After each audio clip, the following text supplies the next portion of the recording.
You ever wonder what goes through a great guitarist's mind while they're playing, especially while they're improvising a solo or playing a very tricky part? Well, today we're going to hear from two excellent guitar players. They're going to let you know what's on their mind when they're doing their magic. And interestingly enough, they are very similar in what they have to say. And what they have to say fits into one of my favorite topics of conversation, which is the difference between technique and feeling in music. So let's get started right away by listening to what Eric Clapton had to say about what goes through his mind when he's playing a guitar solo. Here's Eric Clapton speaking right here. What goes through your mind when you're about to start a solo?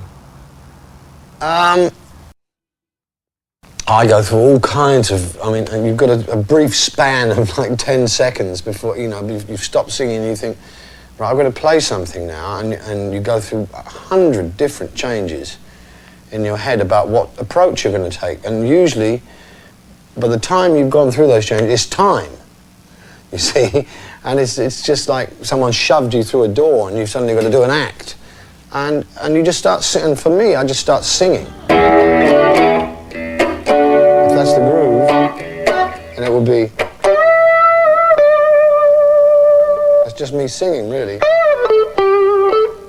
Now, what's interesting to me is that he views his soloing as an extension of his voice, and this is something that is very true within the context of blues music, whether you're talking about a traditional blues legend like B.B. King or a rock blues player like David Gilmour. There is a strong connection between the vocal articulation and a song and the soloing. Now, why is this important? Well, it's because solos traditionally tell stories. If you listen to a guitar solo, even something that seems completely off the hook, like Jimmy Page's unaccompanied solo in Heartbreaker, it's telling a story. It's definitely telling a story. The same goes true even for a wild guitar odyssey like Jimi Hendrix playing the Star Spangled Banner. On the other, if you were to go through a playlist of guitar shredders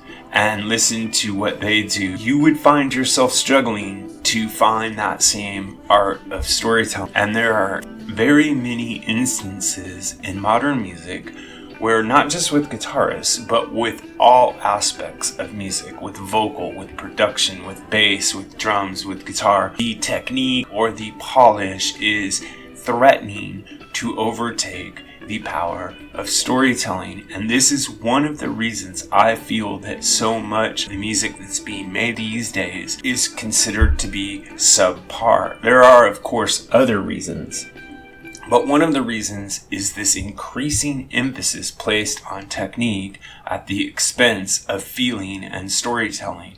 Now I want you to listen to something that Vito Bratta had to say about his thoughts on soloing. Let's listen in to Vito Bratta speak right here. I mean, if you just, doing that and you can say, and start hearing a melody in your head that somebody would be singing, well, when it comes up to doing a lead, he's not singing anymore. Like, for instance, for the weight solo, like I have to turn this on and make noise now, I wanted to go, to start the solo. And then, I heard the note. That was it, right here. So that's where you knew when you add in other words, the little shaking and the little subtleties.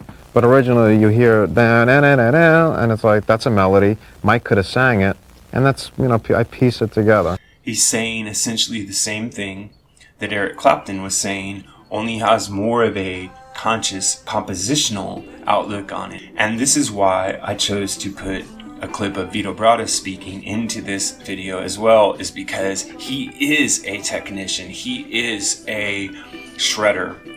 In other words, he's capable of playing at the same speed and technical capacity as any shredder you would care to name, but he chooses to be a storyteller and to compose with his talent and his ear for music.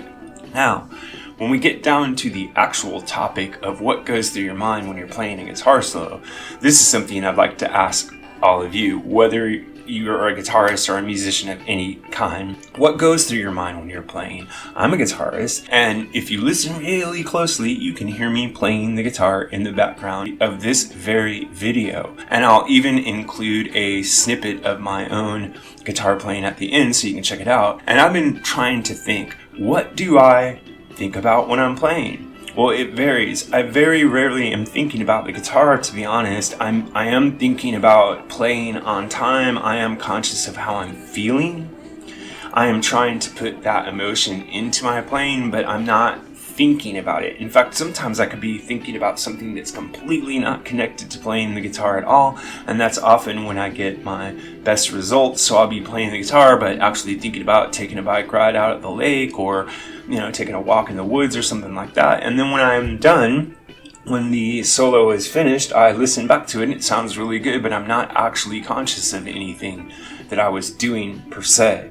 So that's my little tidbit as far as what I think about when I'm playing. And of course, I'm not a professional musician, I'm just a hobbyist at best. So I'd like to hear your thoughts if you're a musician, and particularly if you play at live gigs or whatever. I'd love to know what's going through your mind when you're improvising, or even when you're just playing your regular straight set. Now, as far as the difference between feeling and technique goes, I'm pretty sure most people are on the side that feeling matters more, but that doesn't explain why music seems to be drifting really fast in the other direction. And like I said, there are reasons for that, and technology's part of it, but there are other equally important reasons why music seems to be slipping away from its traditional storytelling, emotional, and artistic modes. And I'm going to make a video on that pretty soon, so I hope you'll subscribe to be notified when that gets up.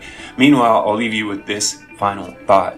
I think that no matter what happens, the emotional storytelling side of things will make a really big comeback. It's just a question of time.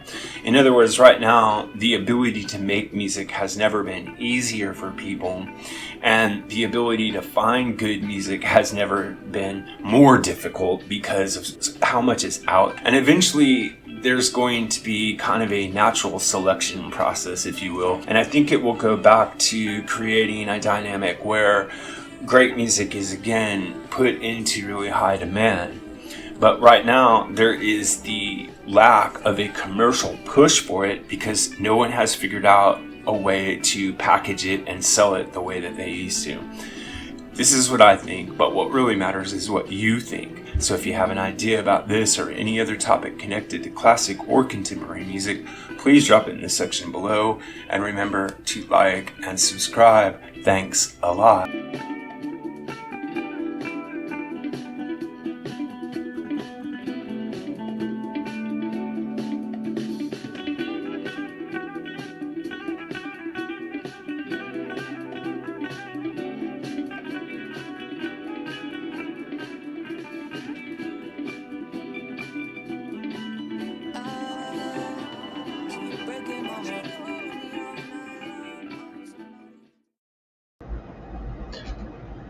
Music Guru here, asking you to help us on our march to 10,000 subscribers.